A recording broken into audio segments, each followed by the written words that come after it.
Okay, so we will continue with our discussion in terms of trying to understand what happens to single particle dynamics once they are not particularly devoid of an inertia. So, in the previous lecture we looked at what happens due to particle inertia.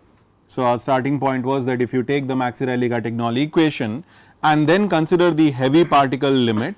So, the heavy particle limit in the non-dimensional form is given as the acceleration of the particle that is balanced by a linear Stokes drag, and when we explored this equation in the limit of small Stokes number, we saw that this velocity field for the particle. So, this is the particle velocity field or the particle's velocity, which obviously follows the fluid velocity evaluated at the particle location, but then there is a correction that depends on the local fluid acceleration, and we saw the consequence of that particles tend to actually, if they are heavy, which means that rho p is much larger than rho f, particles tend to cluster in regions of strain, large strain, and they get ejected from regions which are vertical in nature. Now, today's focus would be moving along the axis where Reynolds is non-zero. So, we are not going to bring about the discussion on finite Stokes, we are rather going to think of particles which are primarily having large Reynolds number. So, at this moment we are not going to think in terms of the particles inertia, but rather the consequence of fluid inertia. Now, this is something which we have dealt with in quite some detail. We have looked at this problem in the context of the translation, where we said that if you are studying the problem of a translating sphere, then obviously the flow field that is in the neighborhood of the translating sphere is given by a leading order Stokes solution with some correction. The correction is basically a weak inertial correction. Now, how large is this distance? What is the typical size of this distance? How does it scale for the translating problem? If the size of the object is a, it is translating with a velocity u and the kinematic viscosity of the fluid is nu, then this size is order nu by u. Okay, the magnitude of that particular distance, the dimensional distance. So, this is my Oseen length scale. In terms of non-dimensional variables, if I put L star, this is order Reynolds inverse. And if you were to explore what the flow field looks like beyond this region, the velocity field is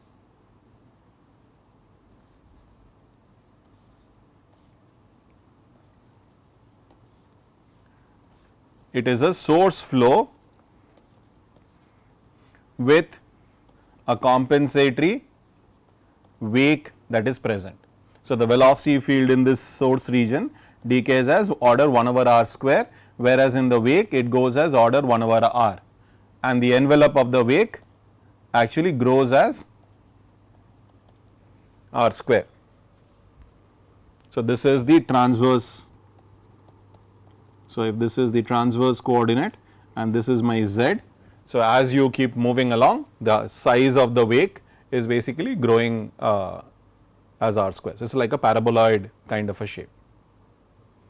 So, this is basically all that you have for the translating problem. Now, you obviously know what is going to happen when you have the problem of a force free torque free particle. What you know, I am not talking about the full flow picture, the full flow picture is a more complicated flow picture, but if you think of the problem of a force free torque free particle in some linear flow, then once again you are going to have a region which is dominated by Stokes solution plus correction. What is the size of this region?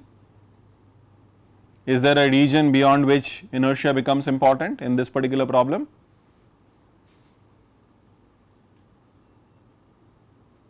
Can I do a Stokes solution uniformly valid even for the linear flow problem? So, the argument goes in this manner, right, that you say that the leading order velocity field is obviously whatever is your imposed linear flow, and then there is a correction which is order 1 over r square, that is a stress-led velocity field. So, you will have, when you are comparing your terms of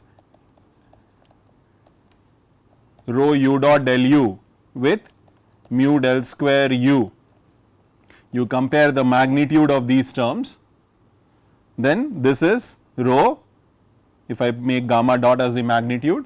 So, this will be gamma dot r del u would be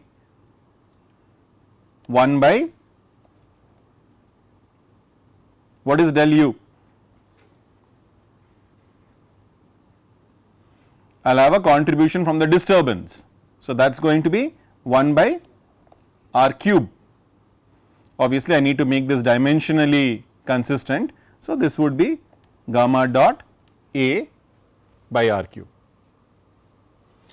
The denominator is going to be del square u. So, del square u goes as gamma dot a. So, the velocity scale here is gamma dot a into a square. So, it is actually gamma dot a cube. So, gamma dot a cube divided by r to the power 4.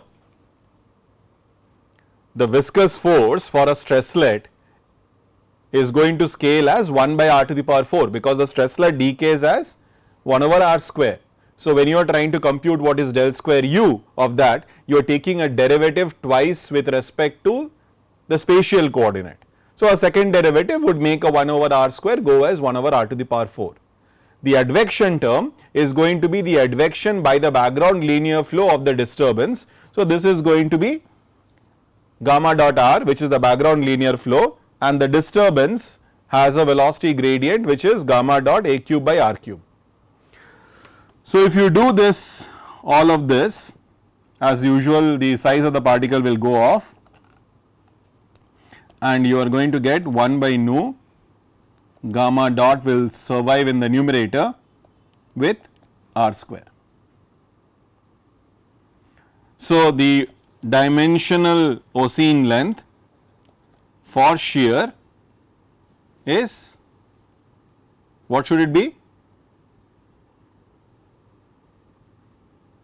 Square root nu by gamma dot.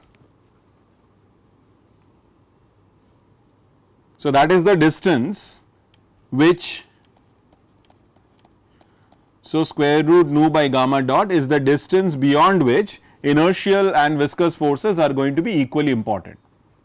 If you were to write this in terms of a Reynolds number based on the particle, which is gamma dot a square by nu, if you define a Reynolds number, because this is a force free torque free particle. So, the Reynolds number at the scale of the particle will be determined by the shear rate. So, in terms of a Reynolds number, this distance is order Reynolds of the particle raised to the power minus half, whereas here this is order Reynolds to the power minus 1. Here Reynolds is defined as velocity, length, kinematic viscosity, whereas here for the shear problem it is defined based on the shear rate.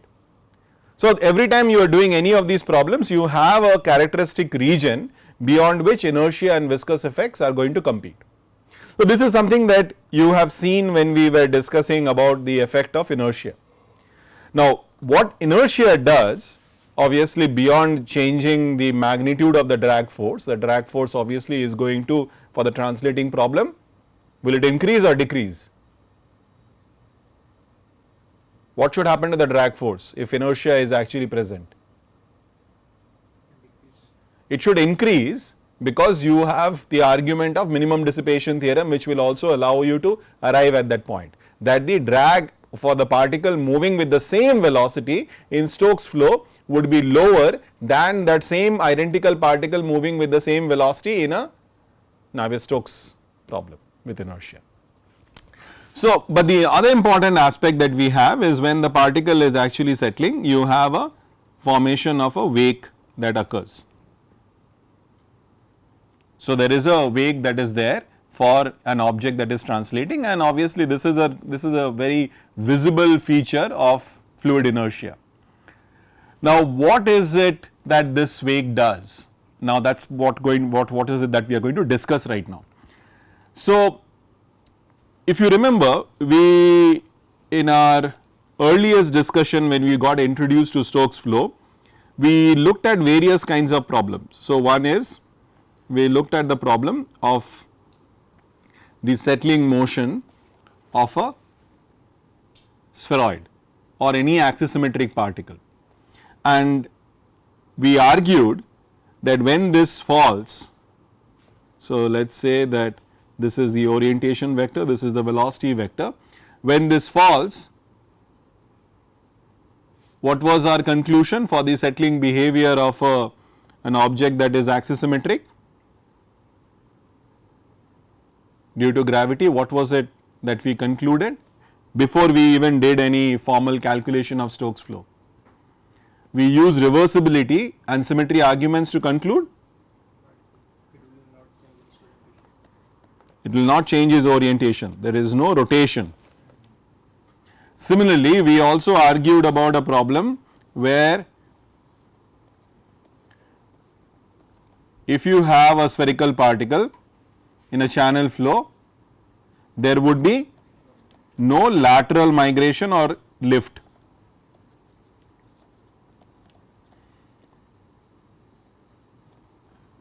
You will also have another scenario which you can argue based on lift, that if there are two spherical particles that are actually falling due to gravity, there is no relative motion in Stokes flow. They are identical, two spherical particles which are identical, there will be no relative motion. So, all these arguments can be argued without actually solving any equations, purely based on the reversibility principle and using symmetry arguments. So, what we are going to do is today we will pick one of these problems to actually check what inertia does, but before that, any of these problems that you see, the moment you include inertia, the moment you say that okay, let us for the time being focus on even the steady problem, the reversibility argument that we had, that reversibility argument was based on the Stokes equation, which was linear. Now, the moment you account for the advective term, this becomes a non-linear equation, and with the non-linearity no longer you can argue about the reversibility. The fact that the equation of motion is reversible, that is no longer true when you now have the non-linear term in your equation, which means that in all these problems whatever we have argued, that is not going to be true. So, say for instance, if you think of this spheroidal particle. Now, this spheroidal particle, when it is settling due to gravity, what do you think would happen at these two ends?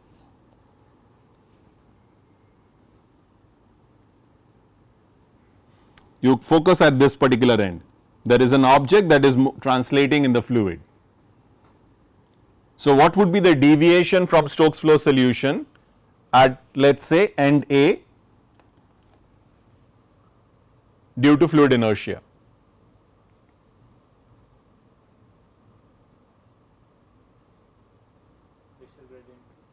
What would be the visual difference that you are going to see?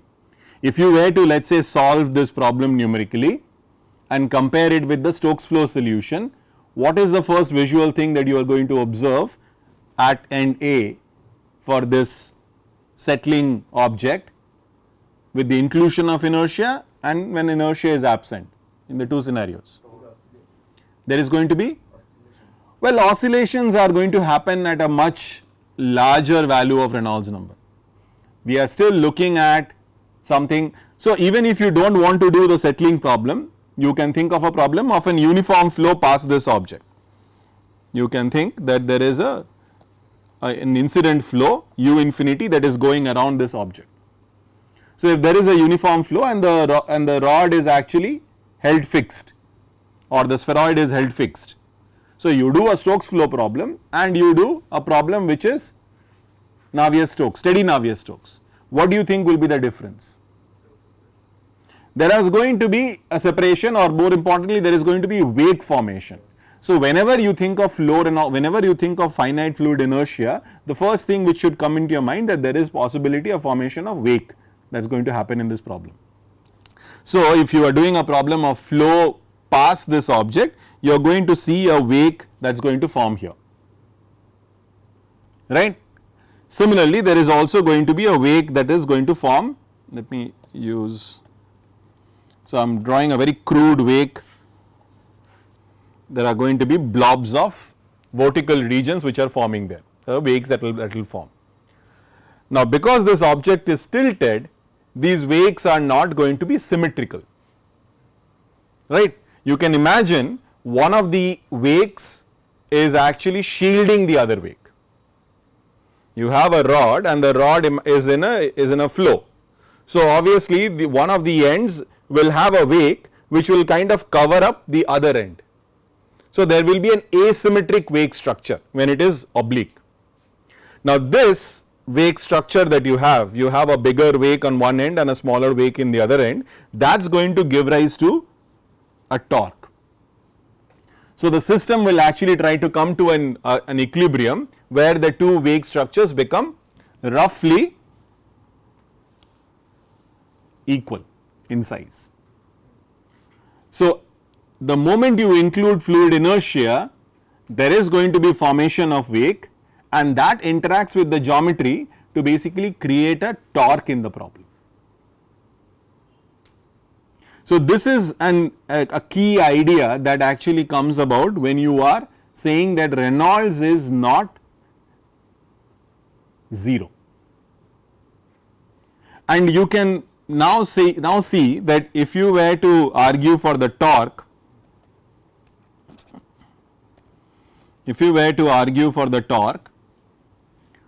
purely based on Stokes flow argument, what should the torque depend on?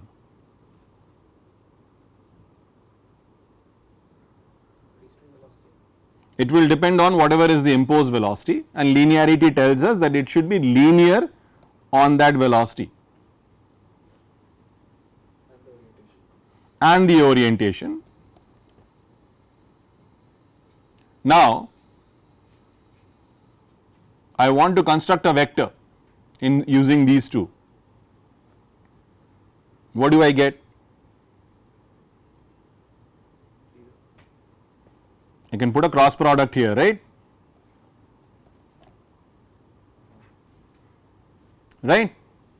I can introduce a cross product here and get this result just purely based on vectorial argument. Now, what is the issue with this? I mean, I should get then a torque, right? For the sphere calculation, we said that the torque cannot depend on velocity, because velocity is a true vector, torque is a pseudo vector. Now, here I have used a cross product, so which should actually in principle be able to give me a comparison between the true and the pseudoness of the vector. But what is the issue with this expression? The object that I have is fore-aft symmetric. So, it is an orientation P, which means if I were to flip P to minus P, I will get back the same object, right? which way is the orientation vector, there is nothing special about it. When you think of a cylindrical rod, when you think of a spheroid, the orientation vector, you can switch the orientation vector from P to minus P and it should be the same thing. What tells you that it should be one way and not the other way? There is nothing distinguishing between P and minus P, which means if you were to change P to minus P, you should be getting the same answer, but then obviously here it picks up a negative sign the moment you switch P to minus P, which tells you that torque here would actually be 0. So the argument for torque equal for 0 for a translating sphere is easy, it is based on the pseudoness, but for an object that is orientable, you can get a torque, because if you remember in a resistance formulation there was something called as a coupling tensor, which gave torque on an object when there was translation. And we said that if you have an object which is not necessarily, let us say imagine an object like a screw shape object, right, something that is a handed kind of an object, there you can have these kind of coupling terms. But here when you think of an object which is like a cylindrical rod or an object which is like a spheroid, that is 4-half symmetric. So P minus P, there is nothing to distinguish between the two, and thus you get a 0 torque. So this is why you will not get, from a tensorial argument, you won't get torque during settling motion or torque when it is in an imposed uniform flow. Now this is Reynolds equal to 0. If Reynolds is not equal to 0, the linearity principle goes out of the window. We are not required to actually obey linearity, correct? Which means, I mean, by the way, this constant is dimensional constant, okay, I guess you have paid attention to that. When you write down this expression, you can now have something that is a function of u infinity, the magnitude of u infinity, as well as u infinity dot p. See, if you are trying to construct a scalar quantity, what all can it depend on? It can depend on the magnitude of your velocity. It can depend on the angle between your uniform flow or your velocity with your orientation, because now you are saying linearity is no longer required, so I can have non-linear dependence on velocity. Now once again, if I argue that P should basically be 4-half symmetric, so P minus P should actually be something that is should be preserved, then at low Reynolds number you can, without doing any calculation whatsoever, you can immediately conclude that this is the simplest form that you are going to get for the torque. It is quadratic, because the moment you move away from Stokes, the nonlinearity in Navier Stokes is quadratic nonlinearity, it is u dot del u. So when you do a small Reynolds calculation, the correction that you are going to get first would be a quadratic term. So it is quadratic in u infinity, and it also preserves that if you change P to minus P, this will give you minus P, this will also give you a minus P, and the net answer does not change. And this gives you, I mean, you have used purely tensorial arguments here, saying that at low Reynolds number, when you by low you mean not necessarily 0, a small value of Reynolds number, there is going to be a torque on an object when it is sedimenting. And you can see that the torque vanishes in two configuration, when it is parallel to the orientation, the velocity, or when it is perpendicular to the orientation. And that is exactly what we were discussing based on the wake structure. By the wake structure was a more flow field based argument. Stokes flow, no wake. Small Reynolds number, there would be a wake. Now obviously for an object that is elongated, a simplistic or a crude picture of wake is, think of there are two distinct wakes in the problem. One which is basically the end which is closer, or one which is the end which is basically the upstream end, and the other which is the downstream end. So, there will be these two wakes. Now, if the object is oblique, these wakes are not going to be symmetric, and that is going to give rise to a rotation until it actually symmetricizes.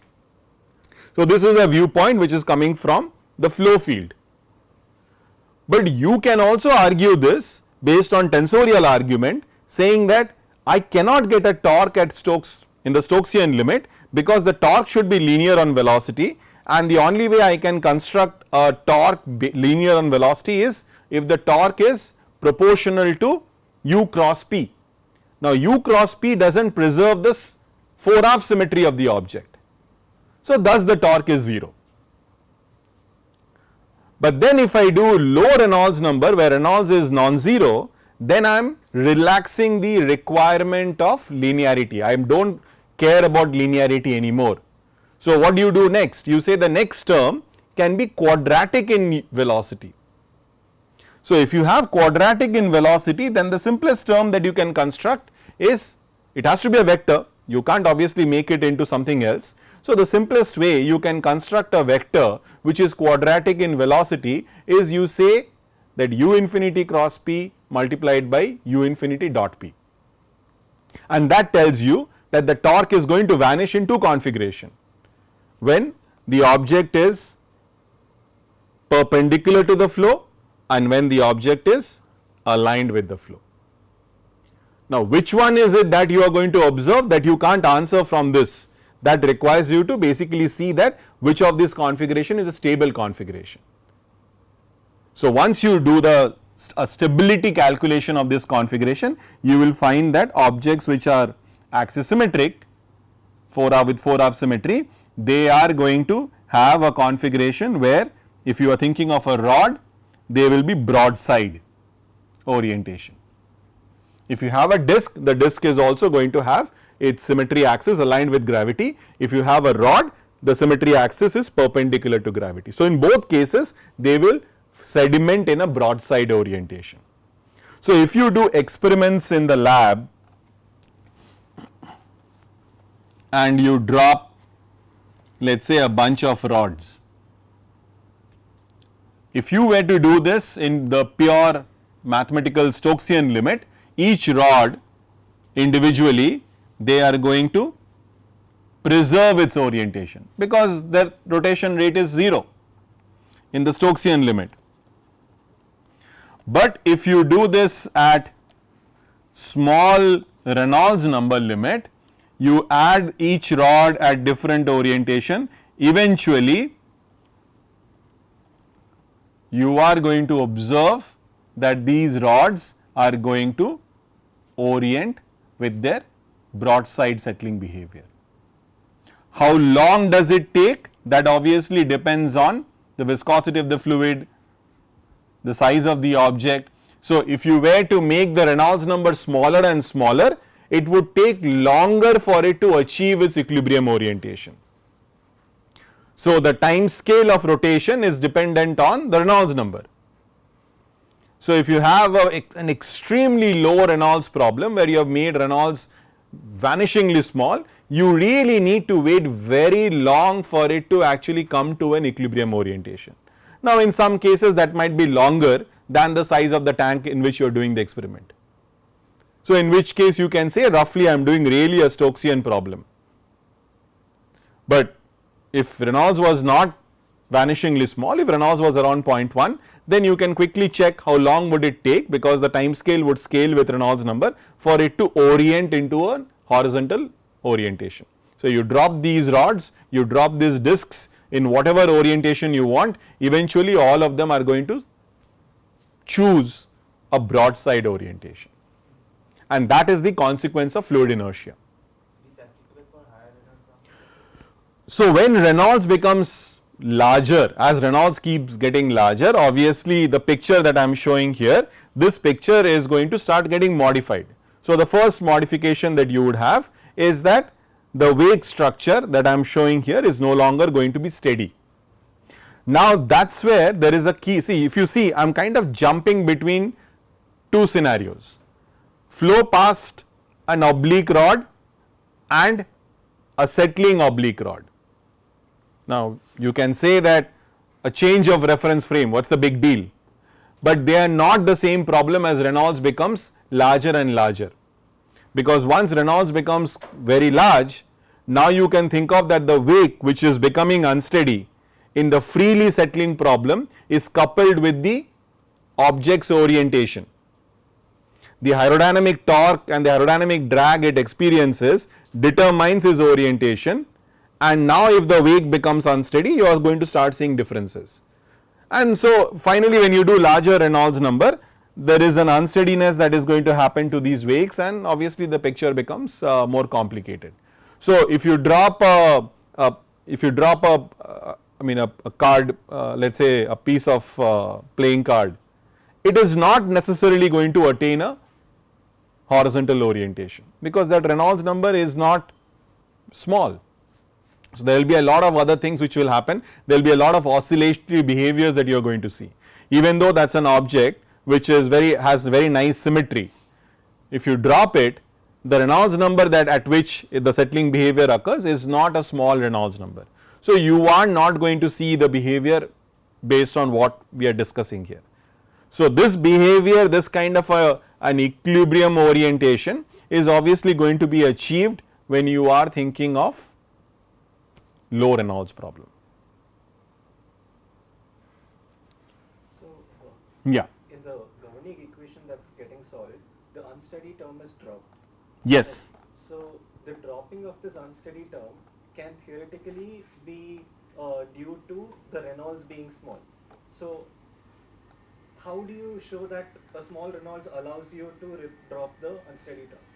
So the unsteady term in this particular problem, I mean there is no inherent, so what you are trying to say here is, if you allow for your momentum, so the momentum transport is happening both due to your unsteady term and then there is the advective term. Now the unsteady term is the rate of change of the unsteady disturbance field that you are creating, whereas the advective term is actually the transport of your disturbance by a background mean flow. So that is significantly strong unless and until you have a strong unsteadiness introduced into the problem. So you are still looking at problems where the initial unsteadiness dies down very quickly and you are looking at a steady state. So even when it is actually doing this behavior, when it is rotating, at each instantaneous time snapshot, the flow field is given by steady Navier Stokes. So that is basically what is going to happen when the Reynolds number is very small. But obviously if the Reynolds number is large, the immediate consequence is that the wake structure at any time snapshot is not necessarily a steady wake structure, which means this rotary dynamics is influenced by an unsteady wake structure, which means that the instantaneous flow field cannot be modeled by the solution of steady Navier Stokes.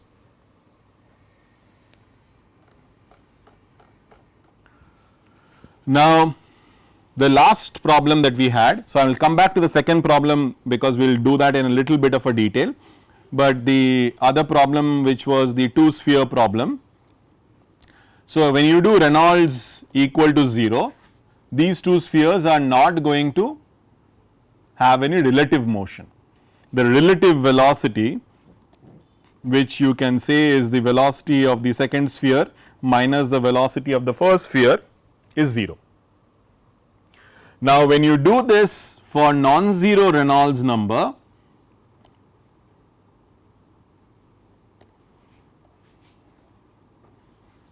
now you know that there is a wake formation that is there. So this wake formation that is actually there behind each of these particles is now going to act as a mediator of interaction between these two spheres.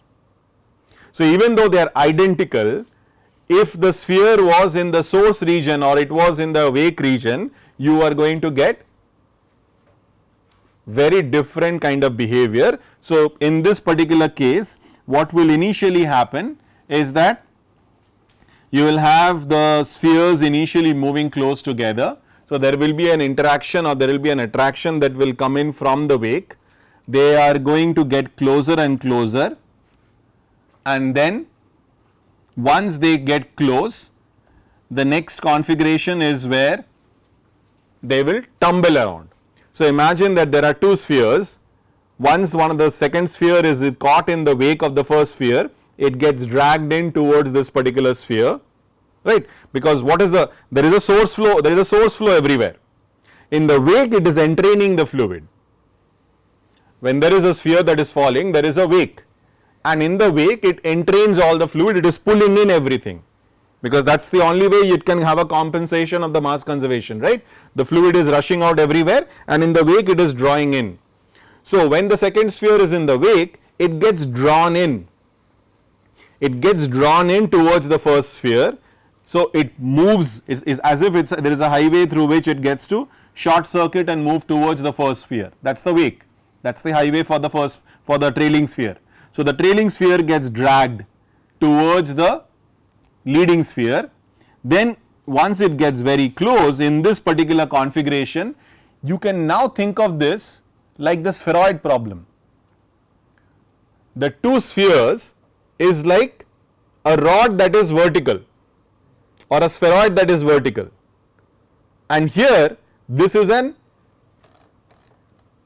configuration which is unstable. So, immediately it tumbles, it rotates around. Once it has come close, this is like a single object, you can think of it like a single object, right, two dumbbells. Now, in this configuration, the torque, if you think of it as a single entity, the torque vanishes, but any small disturbance is going to tilt it and it will go towards the stable configuration, which is like this. But the moment it has gone to that configuration, it will depart, because there is a flow that is dragging it out as it falls. So, the reference trailing sphere will get dragged, and this motion is called the kiss motion, and this is obviously the tumble motion. So, two identical spheres due to small Reynolds will have fundamentally different behavior than what happens in Stokes flow, because in Stokes flow they will just move as if they are completely oblivious to each other, and this is not because they are not interacting, they are interacting. You can do this calculation where the two spheres are very close to each other. Strong hydrodynamic interaction. In the next discussions we will have, we will touch upon interactions between particles in low Reynolds number. But you can immediately imagine, right, there are two spheres which are moving. The velocity field of one sphere has to satisfy no slip, no penetration on an adjoining surface which is the other sphere, and vice versa. So, which means interaction is quite significant, interaction is actually happening, but there is no relative motion. So, how do you think interaction is actually changing anything here if there is no relative motion? I am talking about the Stokes flow thing right now. In Stokes flow, we are saying that even though they are strongly interacting, there is no relative motion. Then how would interaction you think would show up? The settling velocity or the terminal velocity. So, they are not going to fall with the same speed as what they would fall in isolation. That is going to change, but there is no relative motion. They are not going to move towards each other.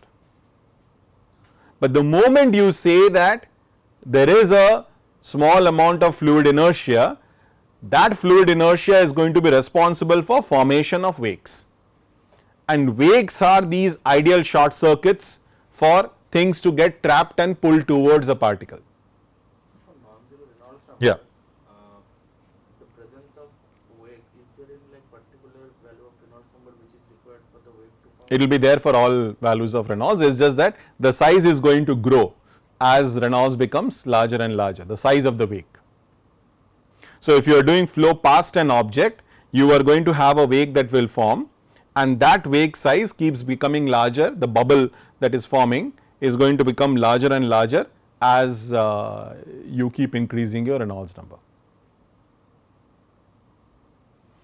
Okay, so this is again another fascinating aspect which comes in based on weight mediated interaction that is happening at low Reynolds number. Yeah. So why would they drift apart of the tumble? Why would it? Drift apart of the tumble? So the velocity field due to, I mean, so if you think of the near field velocity field, the near field velocity field is the Stokesian velocity field. So once it has come there, it would basically get repelled away by that velocity field that is there. Because we are not taking into account any other physics in the problem, it is purely hydrodynamic. That measure is for just identical. Identical, yes. So the spheres are identical. So in Stokes flow, obviously if they are not identical, they will have relative motion. We are talking about two spheres which are identical in size as well as density. So here we are dealing with Yeah. spheres. Other than spheres, if there were any anisotropic particle or a combination of anisotropic particle or a sphere, can we expect similar sort of behavior, or it will be? It's very interesting. So maybe I'll keep that question. So the question is, will this behavior at Reynolds 0 be the same if this, instead of being two spheres, it was actually two spheroids? The answer is no. So maybe once we do interaction, I will come back to this point again. So spheroids behave differently because there is an additional thing for you to think about, which is their, not their relative position, but their relative orientation. If you have misalignment in your orientation, so if you have two spheroids which are pointing exactly vertical, or you have two spheroids which are pointing exactly horizontal, then there is no relative motion. But the moment you misalign them, then there can be relative motion, even though there is Reynolds number is 0. At 0 Reynolds number. By the symmetry and argument, it is not, there will be no relative motion. There will be relative motion if there are two identical spheroids but misaligned in orientation. They are not exactly the same orient. See, as for spheres, the only thing you have to bother about is, are they identical, and obviously what is their relative separation, spatial positions. But for spheroids, it is not just about their spatial positions, it is also about their orientational dependence. So that makes it a little more complicated. So I will come back to it when we do interaction, maybe you will get a better idea regarding it.